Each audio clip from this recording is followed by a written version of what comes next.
things I've got written down involve playing music at you, which I don't want to do all the time. I'm very much the subject of this podcast. The guinea pig. I think you text me with a couple of things we should say on the podcast. Oh, I did, didn't I? But I didn't actually write them down. You said you did. I said I'd write them down, and I didn't. You fucking lied. Okay. You said, remind me to talk about skim listening again to Second Law. Oh, right, yeah. And how my creative opus in this world might surface in a long letter/essay sent direct to Matt Bellamy. Okay, yeah. That was a low point. I re-listened to it briefly. You re-listened to the Second Law? Yeah. By Muse? By Muse. On YouTube. Oh, because the first time I only listened to it the once through, and I really didn't like it, and I gave up. This time, pretty much came to the same conclusion, but what I feel about Muse, it made me it made it clear in my head what I feel about them is that they've become not a parody of themselves, but they've almost become. It might not be that they have intentionally done this, but it's almost as if they've become the version of themselves everyone expects, or they've started release songs in the style of what everyone expects Muse to do. But they've almost become tongue in cheek. Which before they were always serious. They might have had the odd tongue in cheek sort of element to them, but they were always a real serious band. And I kind of feel almost as if they're kind of gone a bit too, like I mentioned before with the funk and that sort of stuff. Yeah. Like with the song Madness, it's not a bad song, but it's basically a Queen song. The solo is I Want to Break Free. It's basically the same thing. Yes, but yeah, I can see that. And it's basically them doing a version of a Queen song, their own version of it.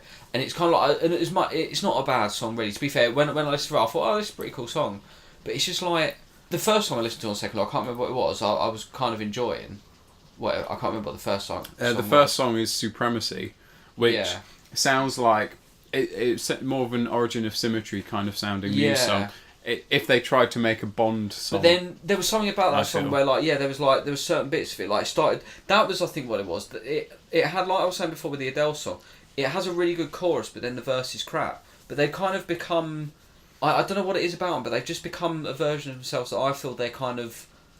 Maybe it's just the way he writes songs now, but it's almost as if they've become what that they think the fans expect them to be. Not in a selling out way or anything like that. It's as if anyone's like if Weird Al was to do a parody of Muse, or do his version of a Muse album, it's almost as if like this is how you would write. If I was Muse, how would I write this album? It's almost like that, but it's as if it's purely based on what's the album, Undisclosed Desires and all that. The Resistance. The Resistance. Which one of Undisclosed Desires is probably one of the strongest songs to me on the album. Yeah, I love the bass bit on that. Dun, dun, dun, Boom, dun. dun, dun. Yeah. Yeah. That's a good song. It's a really good song. That's almost like going back to a bit of maybe Origin of Symmetry, or at least going back to Black Holes and Revelations. They've just become a version of themselves that I don't like. It's almost if they set in with, especially with the Resistance and Second Law, map of the problematique on Black Holes and Revelations. That's almost a precursor to them, and they've just become their own thing. And it just kind of wound up. But I was thinking to myself of. At the time, I've forgotten it now, that, but I was thinking about writing a whole thing to him about saying, like, what you've become. And not in a bad way, but Matt saying... Bellamy, what you've become. But to try and get them to redeem themselves, rather than give up on them. It's just, it sounds bad, but they're the only band that I've really been that passionate about. I don't know if it was because when I used to hear music, it sounds really lame, but I used to be moved more by things like that. But I'm not as much anymore. There's nothing that maybe it's like I know that someone says something like Alan Davis, as in Jonathan Creek. Yeah, QI. Yeah, on QI. There's a thing he said on QI, and it really interested. He said about when you're young, like when you're like 16, 17, you hear a band, and they're the greatest band in the world, and the next day you might hate them, but like they'll release a song, and they're all of a sudden everything you hear then, because it's like. Probably because your hormones, I think he says, and stuff like that. Everything you hear is like, oh, you're overwhelmed by it. And I kind of don't have that anymore with anything. And I don't know if it's because they were part of that, and now when they release stuff, it doesn't have that personal feel. Because before, to me, they were personal. And now it doesn't feel personal. It feels like, it's like Harry Potter, yeah?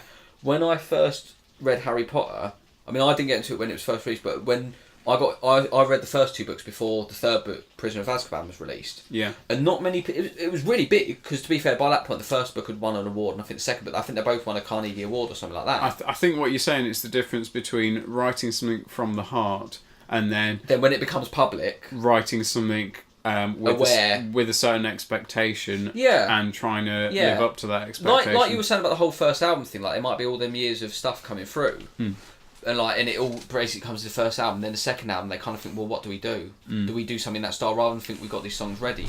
And it's almost as if then you're aware of your public persona. Yeah. And it's like with Harry Potter. When I first read them, I remember my mum bought me the book. She bought me. Have you ever read like the trilogy of Northern Lights? Like they made that film, The Golden Compass. No. Northern Lights. Okay, well, really, really good books. Like deeper than Harry Potter. A lot more serious. They're still kids' books, but they're deep and digressing quite a bit. The guy who wrote them, Philip Pullman, he said that he didn't like J.M. Barrie's idea of it's sad to lose that childhood thing. You know, Peter Pan, like keep your childhoodness and all that. He was saying you should accept that you're an adult. But it's kind of the loss of innocence, very much. And in the third book, it got really weird with them. It like had loads of William Blake quotes at the beginning about like loss of innocence, that sort of stuff. My mum bought me them, and I really liked them books. And when I'd finished reading them, because they released the first 2, then the third book took like 10 years to come out or something of that Philip Pullman trilogy, his Dark Materials. And while I was waiting for that, thinking it wouldn't be long, my mum got me Harry Potter. She's like, "We'll see what you think of this." And I remember being engrossed in the first book, engrossed in the second book, and then when I was waiting for the third book to come out, because at that point it was only ever me who I knew. I was the only person I knew who had read them. Yeah. And then the third book came out, and I went the day it was released, and everyone was queuing to buy it. It kind of lost that personalness to me. But to be fair, those books never did. Like I kept reading them, and I was still obsessed with them. It still became my own personal thing. But Muse kind of almost got to that point where, and I'm not in a hipster way of like thinking, oh, I liked it before it was cool, because that just annoys me. Do you know what I mean? It's like, so what if you did? Like things do get bigger, and I kind of was happy everyone started liking Muse, but they just kind of, it was almost as if they lost what they were in terms of all the things that really got to me personal. It wasn't because it's not like the public got hold of it and destroyed it. It's just the fact that when they started getting famous, it's as if when they started filling stadiums, that was the turn. And I was happy they did, because I wanted to see them at stadiums, but it's just like it was almost as if the material they released was them thinking, oh, we're big now, like how, rather than think, oh, we're just gonna, because I don't think they sold out. I don't think they wrote songs just to, you know, just to sell albums or just to thing. I think he's passionate about what he does, but it's almost as if he's thought to himself like more about it. But I guess it's going back to Harry Potter. Yeah. I've just not shut up for like... I queued to buy The Deathly Hallows. Yeah. Still haven't read it. Haven't you? Have you read the others? I've read the first 4. Have you watched all the films? Yeah. Okay. You're a bad man. So the new Muse album came out this week. Yeah, I haven't listened to it yet. I listened to it twice today. What do you think? See, now this is coming from a person who... What, have you got it on CD? Not on CD. I pre-ordered it. Oh, you said about this. I pre-ordered it and... It finally came. It never arrived. So I'm going to order it from someone else, because I clearly ordered it off a dodgy site. Anyone selling a new CD for £6.34 on the week of release is dodgy. So Rose got it for me. And yeah, coming from someone who has loved every Muse album, on the first couple of listens it sounds as good as every other album. Okay. But I love the last 2 as well. But there are certain songs that echo back to earlier Muse, and it's definitely in a more rock direction than the last album. Cool. There is a song on it that sounds like Starlight 2. Okay. And there's another song called Reapers that I'm going to play for you now. If you can... For members of the public listening, all our fans, this is the first time I've ever listened to a Muse song not from the like when the new albums come out, not from track 1 all the way through. We don't have to do it. Is it going to ruin the rest of the album, because the rest of the album's not going to compete with this one song? No. I think most of the songs on the album are of a similar quality. Play it. The thing is, the first track on the album is... It's like a little treat for me. If I was to pick a song on the album that I think you wouldn't like, it'd be the first track. Okay. So if you were going to listen to it from start to finish, you might turn off in the first track. Okay. Because that's the one that sounds most like the last 2 albums. Okay. Okay, listen to this. There was something I was going to mention to you about, you know, you were saying about it needs a good track 2 on an album. There was something I was listening to the other day and it had a really blinding track 2, and I was going to mention it. I think it was Biffy, That Golden Rule, off Only Revolution. Yeah. That's a perfect track 2 for me. This completely fucked up with track 2, because track 2 on this is 30 seconds long. It's a filler track called really? Drill Sergeant, and it's a drill sergeant, and it's them the album's called Drones, Yeah. and it's about. This is the other thing. They got a bit too political in there. This continues with the Guys, political okay. side of things, but this song is called Reapers. It's called Don't Fear the Reaper. Yeah, and I hope you love it. Okay.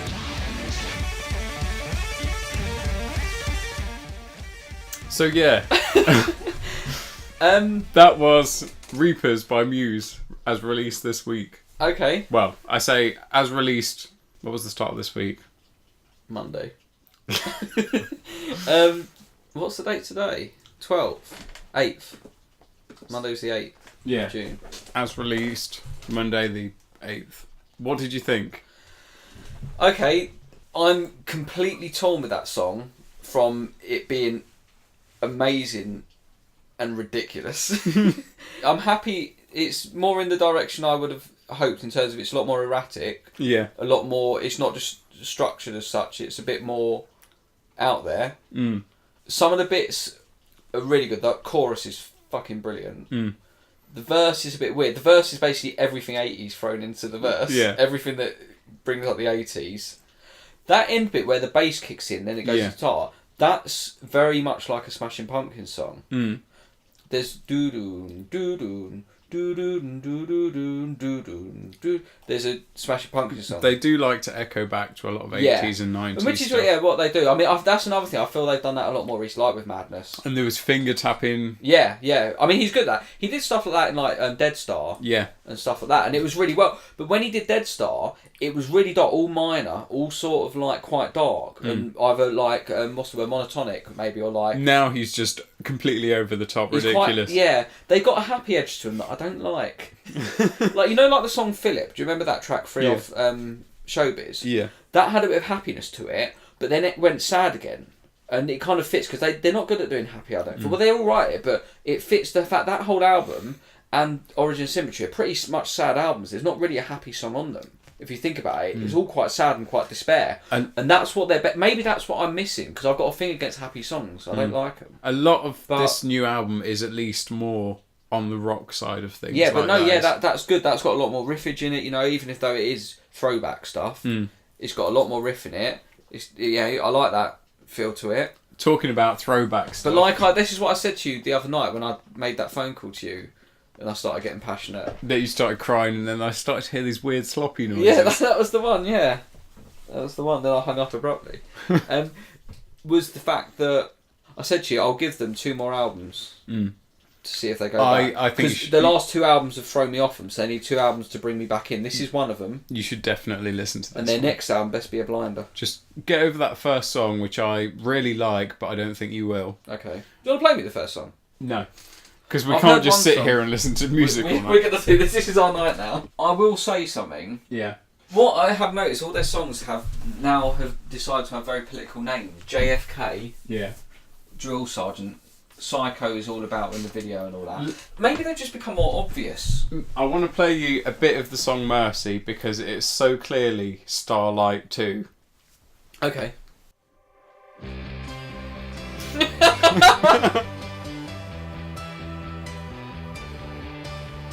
I'll take that any day over their other stuff. Can I just play you a song that's completely unrelated to this? We're not going to do this all night, so I just want to play you a song while I remember it. You're not allowed to look at the screen and find out who it is, though. But yeah, I like that. Even though it is Starlight 2, you're exactly right. They might as well call it that.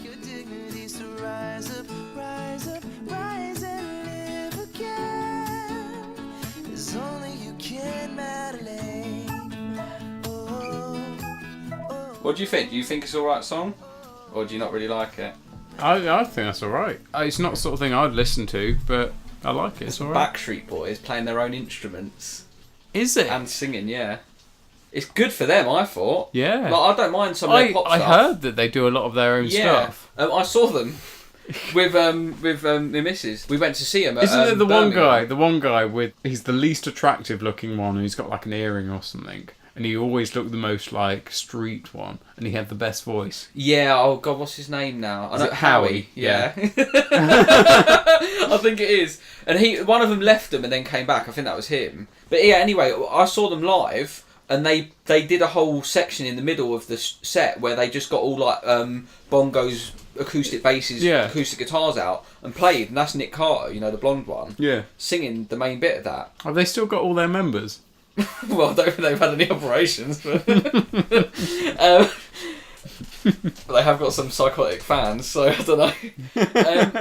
Yeah, I think they have. But yeah, they played this whole acoustic set, and they actually played their own instrument. And Nick Carter said, like, you weren't expecting that, were you? Like, he goes, like, we basically realised we're not going to be able to do the dancing and, like, have all this kind of, like, good looking sort of, like, whole thing forever. So he goes, we've taken out some, like, life insurance, and we basically decided to learn some instruments to give us a bit of credibility when we're older, so we can actually still play music and that. I thought, fair enough. Yeah, good on them. Yeah, it's not a bad song, I don't think. I can't see Five doing that. No, exactly.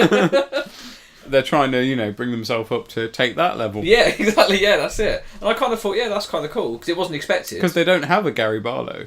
No, not really. Although Nick Carter, who I always thought was just a boy one, he's like still the figurehead, the flagship of them. All the women just like literally. It was basically the whole floor was like a swimming pool when I left. Yeah. Did you just spill something on your I know leg? myself. Yeah. Thinking about Nick Carter. Yeah, just it was like a swimming pool when I left the NI arena. Really. Yeah, it was really. Did they play all the hits? Yeah, damn right. Was it just a greatest hits set? Pretty much, yeah. Yeah. But then they had these are newer songs they've done and stuff, and they've actually written some like newer songs that they've actually played all the instruments on and stuff like that. And I thought, it's quite cool. I didn't think that was a bad pop song really, but yeah. Yeah, no, I thought that's all right. Is that like a new song they've done? Like I saw them about a year or so ago, pretty much a year ago now. I think. Do they all play instruments? Yeah, some of them play bongos, but I think they actually play drums as well. Right. But because they did like an acoustic set, right? But they were doing either like I think that two of them played guitar, one of them played bass, one of them had the bongo something, maybe two just doing the vocals or something. But it's pretty interesting to watch. And now the Backstreet Boys cover of Butterflies and Hurricanes. Yeah. That's it. Yeah, so that Muse stuff's good. The only thing, that's the other thing, maybe that's another thing about them. They've got more obvious Muse. Like, it's all about the war stuff now. They started with, they had Time Is Running Out, which was very much set in the war room sort of setting. I love that song. If I remember him, that's one of their best songs, I think. The song I just played you, though. That Mercy's good, yeah. Yeah. No, before that, Reapers. Reapers is good. But all the whole war, it's if they just for the next podcast, you have to listen to the whole album when we talk about it. That's when it was. Around the time of Absolution was when they said that that song Time Is Running Out, they said it didn't have any political or thing meaning, but it was blatantly about the relationship with like Tony Blair and Bush and all that. Like I said, our time is running out. It says now that you know I'm trapped since ovulation, which makes it sound like it's kind of and I'd never dream of breaking this fixation or something. Yeah, break this expectation or something. But it's very much the idea of like how everyone sound like how Blair followed Bush into blah blah blah, and it's kind of like, well, that's blatantly what I mean. Now trapped with ovulation doesn't just mean like, oh, now you're pregnant, got to stay with me. It's like to do with kind of that, and then never dream of breaking this fixation, right? So it's like, like not letting it go, sort of thing. Right. Just kind of feel like you got to go along because you have. That's what I kind of thought, and it kind of, they got a bit political, but that was a really good album. That was probably their best, that was such a great album. And then they kind of, to be fair, Starlight wasn't that political. No. But then they went really political with the Resistance. You mean Black Holes and Revelations? Yeah. What did I say? Starlight. Yeah. Yeah, because they're pretty much just singing about space and love. Yeah, which was good. That's what they wanted. That's what they were doing before.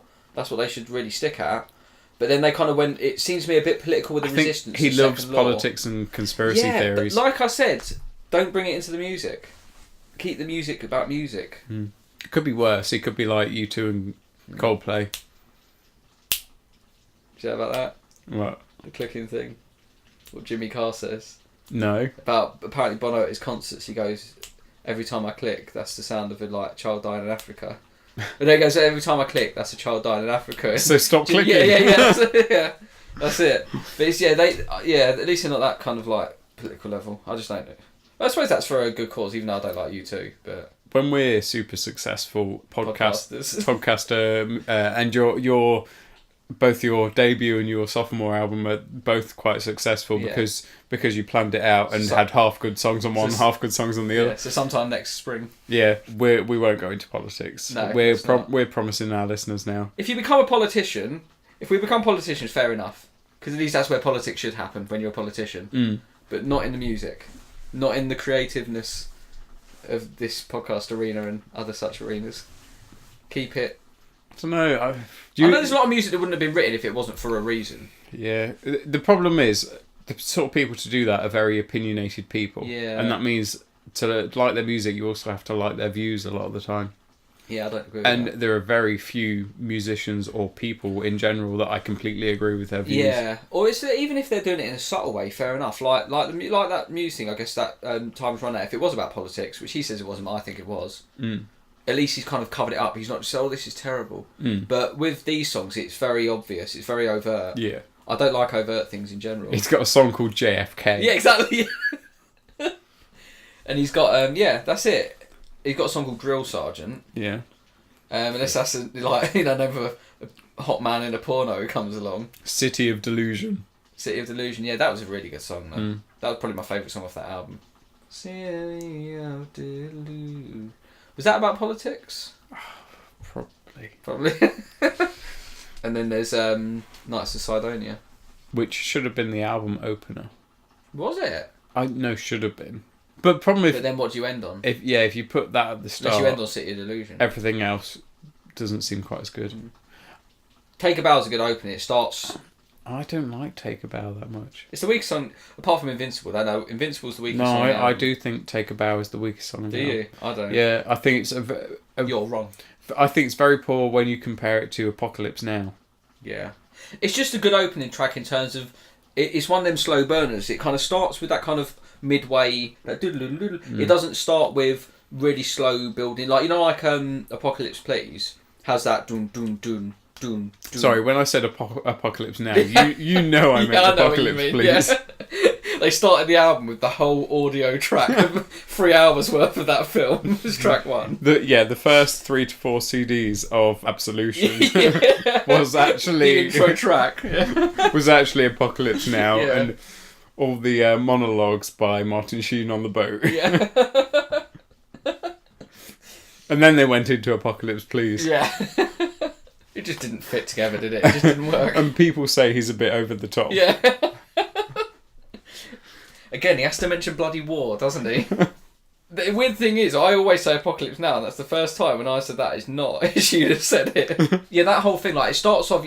But some of their songs, like, it will start slow. Like, Newborn, in a way, is... I love songs that have, like, a 40 second to a minute long intro. But it's with Take a Bow, he kind of went into it, but then he almost went heavy. Like, he started with that, and it started with all the stuff happening. And you kind of thought, where's he going to go for this? And he went to that big, like, guitar.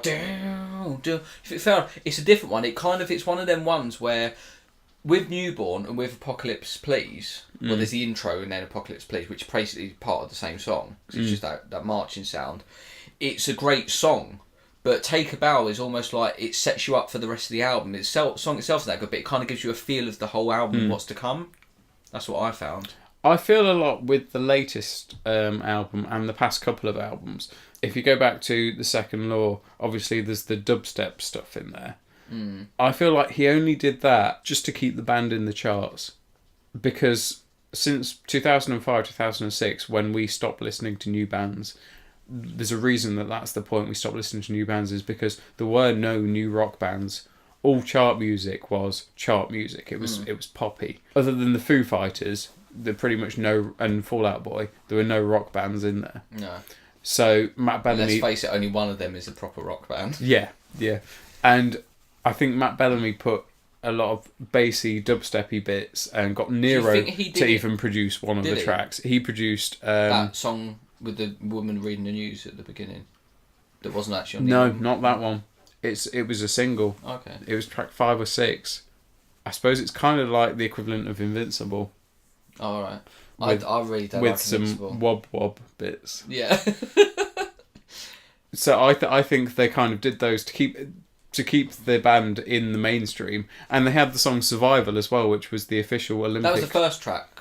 No, I know Survival. That was about track 5. That was the official Olympic song, and I think between the bassy ones and that song, they kept in the mainstream. And now I think with this new album, they were a bit like, there's nothing we can do to keep in the mainstream now. Let's go back to a bit what the fans want to hear.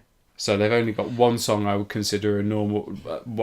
One song I would consider what could have been on the past 2 Muse albums. Okay. And that's the first track. I didn't mind that as much. I didn't play you that one. Oh, and that I mean, one. I thought you were about on Second Law. When I re-listened to it, the Second Law, the first track, I kind of thought that was all right, but it still didn't have that impact. But it kind of started off better than I remembered it to. Supremacy, which is kind of, I say again, I feel like it's, if around Origin of Symmetry sort of time they were asked to compose a Bond theme, that's what I feel like Supremacy's like. Okay. If you listen to it again with that mindset, you might agree. You might. Is that the first track off Second Law? Yeah. Okay. I just think Muse are so accomplished they can't do any wrong. They're physically incapable of recording bad music. It's just how good it is compared to their previous stuff. I don't know. I feel like I was his long-term girlfriend, and then all of a sudden he went on holiday and married someone else, and then stayed married to them for ages. And I'm kind of still thinking, well, to me, I never sort of had closure, so it's got to come back around to me at some point. Not. I found out there was a footballer apparently in the news the other day who he had a girlfriend he was with for ages, and apparently he just went on holiday, came back married with someone else. But yeah, I kind of feel like that with me and Matt. First name basis. Yeah, me and Matthew. Unless he's done a whole thing where he decides to do that album to get more modern fans, and then he's going to try and blow their minds with more old school shit. If he's got that going, good on you. I kind of think, or I even kind of hope he's going to go completely off the rails. Well, like actually mentally in real life. I don't know, maybe. Flinging shit. But I hope that the next album is 4 tracks long, but 70 minutes. Yeah. What he does in Mars Volta. Yeah, like one of the Muse tracks. Volta. One of the tracks is half an hour long. Yeah. The first 10 minutes is him on a piano with 2 different keys. That'd be great. Matt Bellamy on drugs, on heroin. Yeah. The thing is, their first 2 albums, they weren't off the wall. That was Michael Jackson's album. But he was dangerous as well. And bad. He did bad things. Dangerous, bad, and off the wall. Like their first 2 albums, at least, well, 3 albums, I guess. They were crazy in their own way, but they still felt very structured and very cozy. Do you know what I mean? You feel like you're getting the whole sense of everything with them. Just something went different for me. I agree that... But I'm never going to give up hope with them, I don't think. The first Muse album, it was a bit of a product of the 90s, in a way. It did sound a bit Radiohead. Yeah, but it wasn't... But it had promise for something quite special as well, yeah. which they completely delivered on in Origin of Symmetry. And then, again... See, I used to see them as sci-fi from start to finish. So, to me, it wasn't so much they were part of the 90s. They kind of...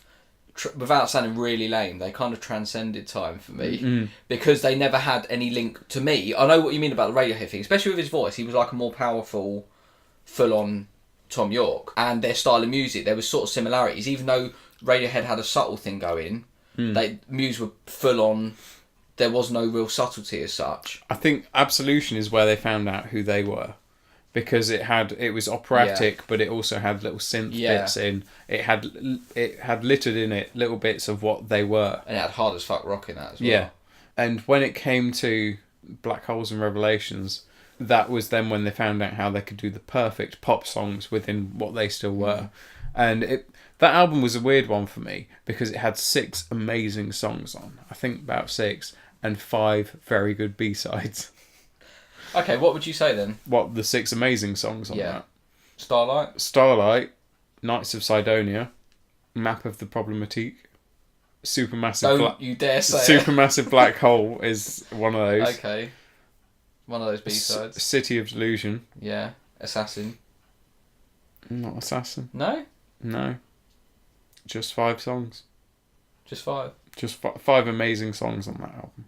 You said 6. I was wrong. What was track 5 on that album? Is it the Soldier's Poem thing? Oh. Which is like 2 minutes long and acoustic-y. It's really difficult to make a best of Muse. What was... Oh shit, there's a new album out. I need to amend my best of Muse.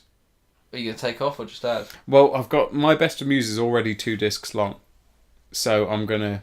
It will already be filling the time, so I'll have to take off a couple of tracks. The problem is, on my Best of Muse disc 1, there's probably about 7 tracks from Absolution, which you can't have 7 tracks from one album on a best of. What was track 7 on Black Holes? Because track 6 was Assassin. Or was track... Yeah. Was track 7 Invincible? There's Hoodoo as well. That was track 10 just before Knights of Sidonia. Track 9 was City of Delusion. So what was track 8? You said Assassin, didn't you? No, Assassin's track 6, I think. Okay, Take a Bow. Yeah. It's 11 tracks, isn't it? Yeah. Take a Bow. Starlight. Supermassive Black Hole. Supermassive Black Hole. Map of the Problem Map of the Problem Seek. Invincible. Invincible is 5. Soldier's Poem and Invincible are 5 and 6 in some kind of order. So we're saying Assassin's probably 7. Yeah, I thought 6, but maybe you're right. Then City of Delusion 8. No, I thought that was 9. We're missing a track. Why are you going on your phone when I've got iTunes open? Get it up for me, Farren. Okay, Muse. Oh, Exopolitics. I don't even remember that song. Neither do I. Play it. Oh, I really like this song. Even though it's Muse and it's about politics.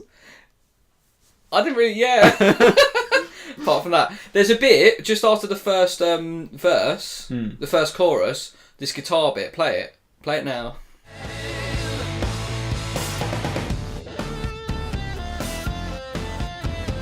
That's a great little bit.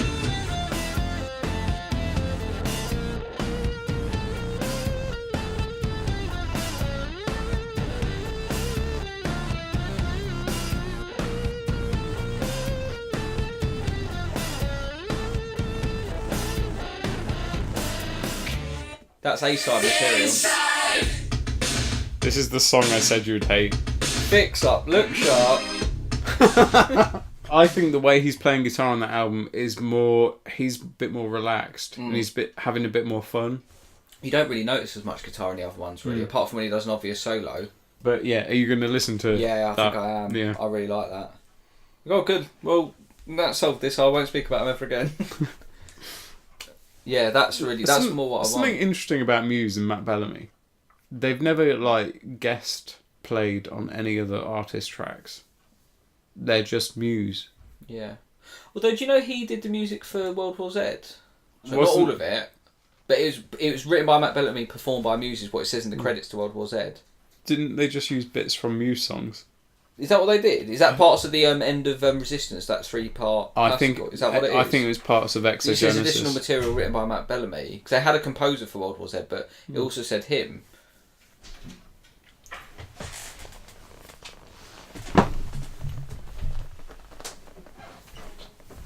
Sorry, I just abandoned you there. That's right.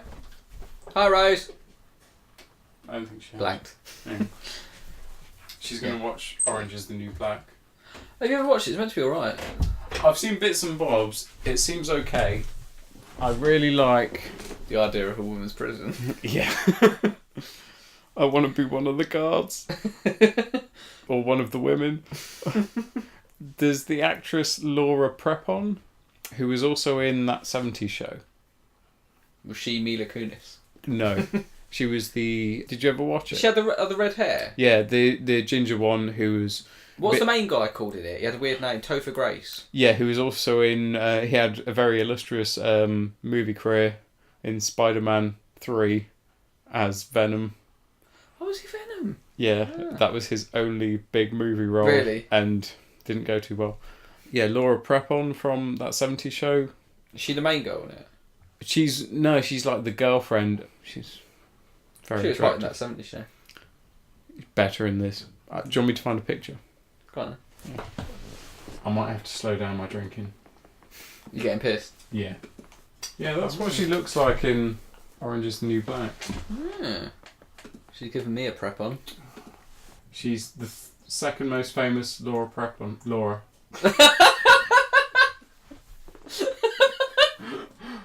She doesn't look at it, but she'd have a really long straight ginger hair, didn't she? And nice. What did she look like in that 70s show? She was more like that. Yeah, okay, yeah. But she had straight hair, didn't she? Yeah, she did. I've got to stop perving. She's the second most famous Laura. Yeah. After Laura Dern. Laura Ashley. She does interior design and stuff, and she has shop Laura Ashley has she does curtains and stuff like that. Cushions, home stuff. You know when you drink for a while? Yeah. And then you stand up and realise how drunk you are? Is that what you've just done? Yeah. Oh well. Keep drinking. Do you want me this? Because I'm going to put it away otherwise.